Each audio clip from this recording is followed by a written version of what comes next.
Today, we delve into a case that shook a nation, a betrayal of trust so deep it still echoes across playgrounds and professional halls in South Korea.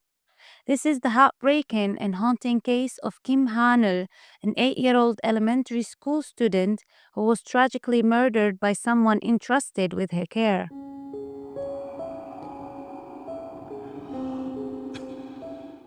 Kim Haneul was a thoughtful, cheerful first grader in Daejeon.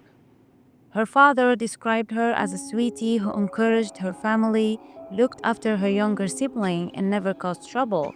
But on February 10th, 2025, the unthinkable happened.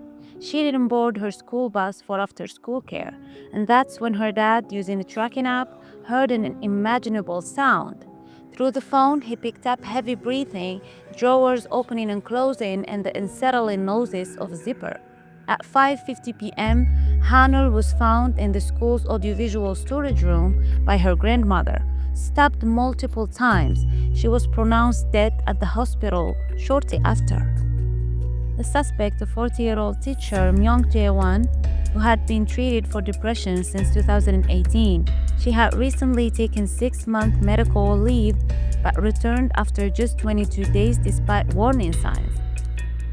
Days before the attack, her behavior alarmed colleagues. She twisted a fellow teacher's arm during an outburst and vented by smashing a school computer over slow internet. Even though the Daejeon Education Office was informed, no decisive intervention was taken. On the day of the attack, the teacher bought a knife during lunch break and admitted she was annoyed just 3 days after returning to work. She lured Hanner, who happened to be the last child living, by promising a book, then strangled and fatally stabbed her in the audiovisual room.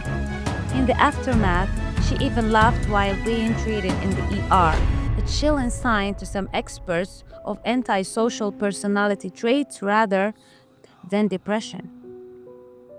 The news ignited shock and sorrow across South Korea. Mourners flocked to the school gates with flowers, toys, and handwritten messages. Parents sharing fear for their own children, students grappling with trauma, and a nation wondering, how could this happen?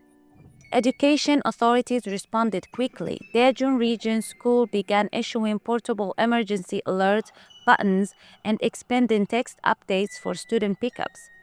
There was also a spike in downloads of child safety apps in the wake of the tragedy, and the government proposed an emergency mental health law, nicknamed the Hano Law, to allow compulsory leave for teachers struggling with mental health and to require assessments before reinstating them. But not all voices agreed. Some experts warned that linking the crime solely to depression might further stigmatize mental health issues. Depression more often leads to self-harm, not violence toward others. Myung Ji-won was formally indicted on March 27, 2025, and the trial opened at the end of April.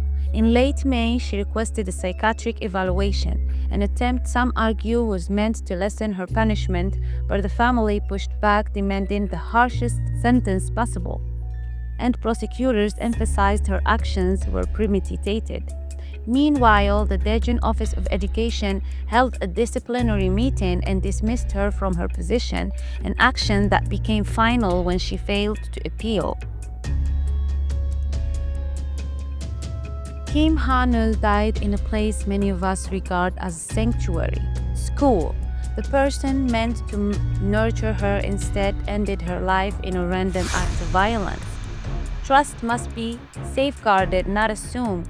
Mental health needs infrastructure, compassion, and action, not mere paperwork.